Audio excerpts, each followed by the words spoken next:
What's going on, guys and girls? Thanks very much for joining today's live stream. Today, we're going to be focusing on the most common issues I see when people are developing a new application or piece of software.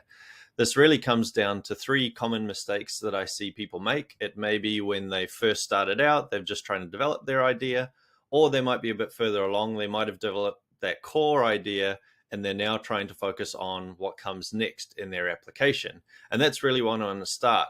There's really the three common things that I see, and it actually starts with the idea initially. One of the biggest mistakes I see is that people often start with an idea instead of a customer or a problem. Now, it's great to start with an idea. That's obviously how most applications start. But when you have that initial idea, you have to ask yourself, how well do I know the customer that this idea is going to work for? And how well do I understand the problem that that customer has that I will be solving? Now, at this stage, what I see a lot of founders do is they basically jump straight in. They have this great idea. It's going to be $1 million idea. And they just start developing it straight away without really understanding their customer that well. They think that, well, if it works for me and I am in this kind of target market, then it's going to work for everyone. Now, in the odd occasion, yes, that might happen, but the reality is that you're one isolated data point, and you need to go out and you need to go and get more data points to either validate your idea and your thinking or understand what the differences are in the market compared to what your initial idea is and what the market is actually looking for. So with that said, once we realize that, we can start flipping the script a little bit and going out and starting to chat to customers and really trying to understand, okay, I started with this idea over here. First of all, what is the problem that that idea solves? And now that I think I understand what that problem is, let's go and validate that problem out in the market. Let's talk to people. Let's do things like jump on Reddit, jump on Facebook groups, jump on Twitter. And don't be nervous about pitching your idea and starting to get feedback. And at that stage, one thing I also see is that once you start getting that feedback, people start getting a little bit defensive because it's obviously the first time you've put your idea out into the market. And it can be a little bit disappointing when people come back and create negative feedback. And of course, you've got your internet trolls that will love to break down any idea that they see out there. So you really just need to sift through all of that. Don't stress too much if there's negative feedback. You really just got to get the idea out there and then sift through exactly what they're saying and try and understand, get to the bottom. Even if there is negative feedback, jump in, thank the people for their comments and try and dig a bit deeper and understand exactly why they're making those comments. Maybe it's because the problem you think you're solving is not quite on the mark. Once you really understand that problem, then you can start focusing on, okay, well, how does that problem tie into the original idea I had? And how can I start crafting a solution around that that is going to create value for people? Now, that is where point number 2 comes in. Number 2, in terms of the biggest mistakes that I see people make, is they immediately jump into feature generation mode instead of solution design. So what's the difference? A feature in its simplest form is you sitting there going, hey, I think this is a really good idea, and this is the feature, this is how I'm going to build it, and this is exactly what it's going to do. And I know that because I'm the product owner and I know what's best. But the reality is, once again, how much data have you got in behind that feature to understand whether A, it's a good feature, B, does the feature actually solve the key problems that your customers are having? And C, is that feature just something that you've come up with, or is it actually a feature that the market is asking for? So once again, you can see the theme here. We're talking a lot about customer feedback. We need to start focusing first on the problem, not the feature, and then turn that problem into a solution, not a feature. So once again, what do I mean by that? We go out, we talk to our customers, we talk to our users, or if it's early on, we talk to the target market, the niche that we are ultimately planning on selling to. And we start understanding, once again, what are the key problems they're having. And instead of turning that problem immediately into a solution, So by that, I mean, they don't give you a problem and say, hey, I'm really struggling with X. And you go, okay, well, I can make a button that does all of this. That's not what we want to do at all. What we want to do is we want to understand the problem, and we want to say to them, okay, well, if you have this problem, let's just say it's a market research tool. You have this problem where you're having to spend lots of time doing market research online. How about this for a solution? What if instead of you having to go and spend lots of time doing this research, I provided you the tools to be able to insert some keywords and get back initial data that you could then refine, and then insert more keywords, refine, and so on and so forth. Go through that process. Now, your potential user or your user might turn around and say, yeah, that's absolutely great. That's exactly what I need. That's going to save me a ton of time. Awesome. But they might also turn around and say, well, look, yes, it sounds great, but actually, now that we're starting to talk about it, the biggest problem for me is not the kind of keyword research process. It's after I've done that phase, then once I've got all that data, now I've got to go and sift through it. I've got to do all this analysis. This is how the analysis process works. Or if they don't straight away nominate that, then you should be digging into what they're saying and trying to get to the bottom of what they mean. And then at that stage, okay, now we're starting to get a clearer picture.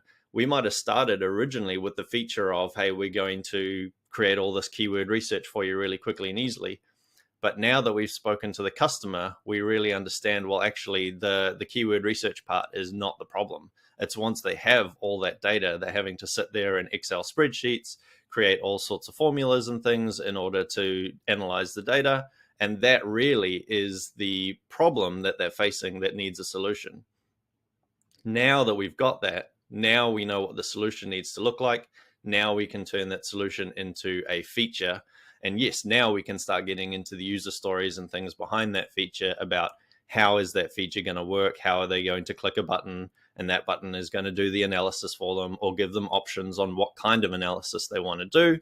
That's all great. But we've now based that on real user feedback, and we've actually dug deeper and got past the initial idea of, I need to help you with keyword research. Number 3, as far as the biggest mistakes I see, is that now that we've gone through those first 2 steps, we immediately focus on dollars. So instead of spending time, once again, understanding the value that we're creating for the customers, we immediately turn that into dollars, which, of course, as business owners, we're all here because we want to create a dollar at the end of this. But sitting there, particularly when you get into your pricing strategy and saying, okay, well, I think I can charge $20 a month for this application, or $200 a month, whatever the number may be, that's completely the wrong way to focus on it.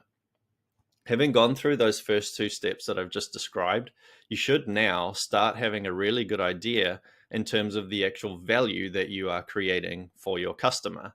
And if you can't turn that value into a monetary either savings or gain, then guess what? You need to go back to your customers and you need to start having more conversations with them.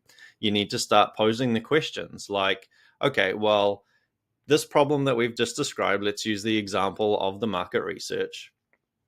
How much time is it taking you once you get the data to analyze it? And they might turn around and say, look, it takes half of my day every single day, or it takes 2 days a week, whatever it may be.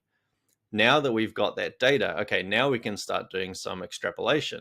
Now we can say, okay, well, if I know that it takes on average half a day every single day, then what kind of hourly rate is this person on? What is half a day times their hourly rate?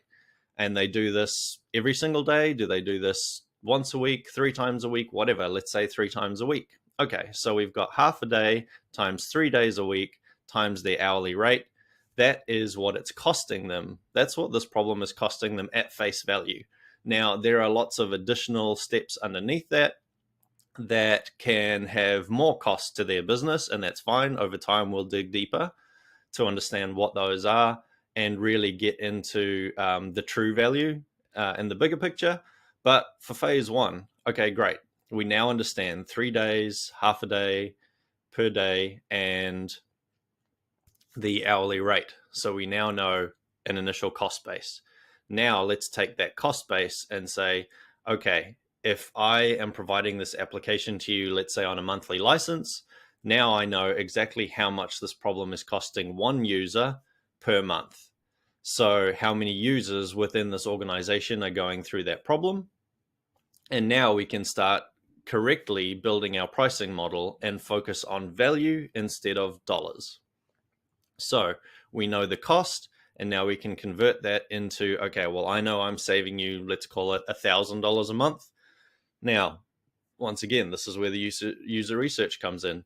If I could tell you that for that $1,000 a month that you're spending, I can give you an application for $100 a month, does that sound like a good deal? Yes or no? And once again, you'll find you get some really great feedback at this stage. Well, yes, that does sound good, but actually, now that I think about it, here's this other problem, and can you solve that as well? Now, that doesn't mean you have to solve it right away, but guess what? You've just got an item to go and add to your roadmap to come back and do some further research later. Final point on that particular topic. Now, I've used one user. Obviously, I don't mean one user. You need to be going out and doing this with as many prospective users or existing users, if you've got an application running, as possible. Particularly if you're the product owner, it is your job to have your ear to the ground and really understand what's going on with your customers. So you need to be having these conversations constantly. You should be having, your public facing roadmap that your developers are working on, but you should be having your own internal roadmap that's your kind of private research tool where you're always getting this feedback, filling it into your kind of personal roadmap and validating ideas and problems that you have. With all of that put together, we now have the ability to create a offering back to our customers where instead of just focusing on dollars, saying, hey, I'm going to give you an application for $20 a month that's going to solve this idea that I had, look how we flipped it around. We're going to say, hey, I know that this problem is costing you this much every single month, and here is the value I can offer back to you by solving this problem. Now, I'm going to solve that problem, and guess what? It's not just the problem, if we go back to our original example, it's not just the problem that I thought I had. It is actually, I've spoken to your users, or I've spoken to others like you, and I understand that really there are tools out in the market that do the keyword research. But I know that that is not the biggest problem for you. Once you've got the keywords created, you're going to have to go and do all this analysis. And that is where my tool comes in, and my tool can do all that analysis for you. It's got all these great options to help you tweak your analysis depending on what you want to do. And how much more powerful is that message compared to, I had an idea that I want to charge you $20 a month to solve. Instead, we've got this great, I know a piece of value that you need, I know a problem you have, I know the solution, and I know exactly how much it's costing you, so I know how much I can save you. So those are the three most common issues I see. Have a look at your own product roadmap, have a look at your idea generation, and particularly have a look at what customer research you've done. If the answer is none, then I've given you some homework there to go out and do. And even if you have done some, once again, have a look and see, were you validating your own idea, or were you really listening to the problems and solutions that the customers were pitching at you? Now, I'm going to make one last point on this. Keep in mind the saying from Henry Ford that if he asked his customers what they wanted, they would have said faster horses. Now, this is a great saying and something I've experienced a lot in my career. People will always tell you about the faster horses because you've got to remember that they know their little part of what they're doing. They're very kind of tunnel vision often on what their problem is and what they think the solution is.